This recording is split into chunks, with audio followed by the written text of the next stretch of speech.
How's it going, guys? My name's Rami. Welcome back, baby. This is going to be a quick video to teach you how to replace the headlight bulbs on a 3rd gen Acura TL. As you can clearly see, my driver's side bulb is completely burnt out. It's dangerous to drive at night. I can't really see well. I do have the fog lights to help illuminate the road, but still, nonetheless dangerous. So let's get in there and let's replace that bulb. All right, so we want to get to the headlight bulb from the driver's side. You can't get your hand in here. There are a couple ways to do it. One of them is to remove the battery itself to have clearance to get your hands on the driver's side. And that's what we're gonna do here exactly. There's a bracket on top of the battery here, and of course the battery terminals have got to get removed. So let's go ahead and start that now. We're gonna start with a 10mm to remove all of these different bolts.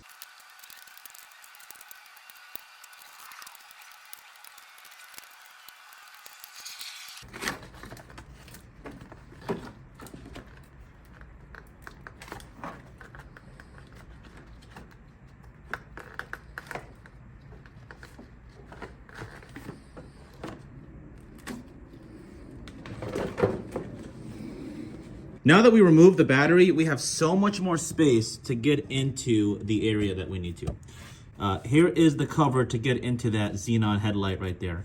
But if you just remove the battery, it's a little cumbersome, a little annoying, but it beats so much than having to go through the wheel well on this side. So, highly recommend just getting the battery out, and let's get to that guy right there. Okay, so once we remove the battery, this is the cover for the halogen bulb that we need to get to. It's a very difficult cover to take off, especially if your car is older, but you're gonna twist towards the engine. So you're gonna twist to the right. With a lot of force and time, we got the cover.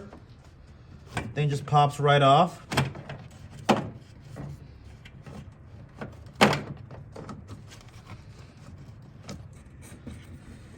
me get to this guy.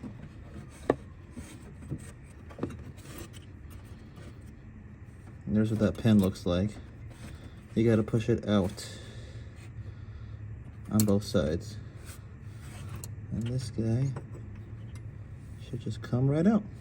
And here's the comparison between the old one and the new one.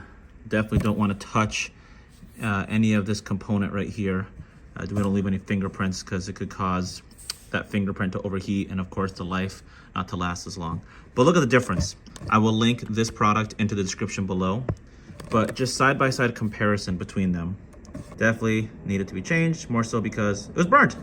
So let's go put the new one in. All right, to install the new one, there is a notch at the very top. I don't know if you guys can see it. So that notch has to be facing upwards. So try not to touch anything. All right, just to give you guys a good visual here, that pin should be placed on the housing of the bulb, and the top portion is in that little slot. So it's in. Now let's put our tabs back in place. Okay, the tabs are in. Now we'll take our igniter, put this guy back on.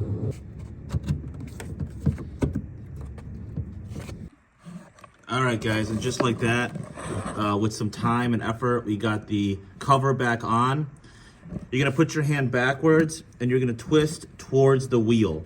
So that'll be, counterclockwise. They're reverse threads, so make sure you don't do righty-tighty, lefty-loosey.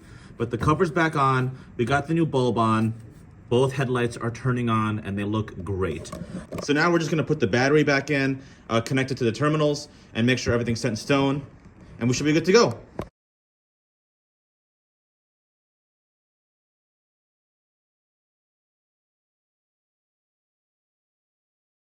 All right, guys, and with that, our driver's side headlight is completely restored. This was a super easy job to do. You just need a lot of patience to take your time and don't get frustrated along the way. That cap to open up the headlight housing in the back was really, really hard to take off. It took time and it took a lot of power to remove.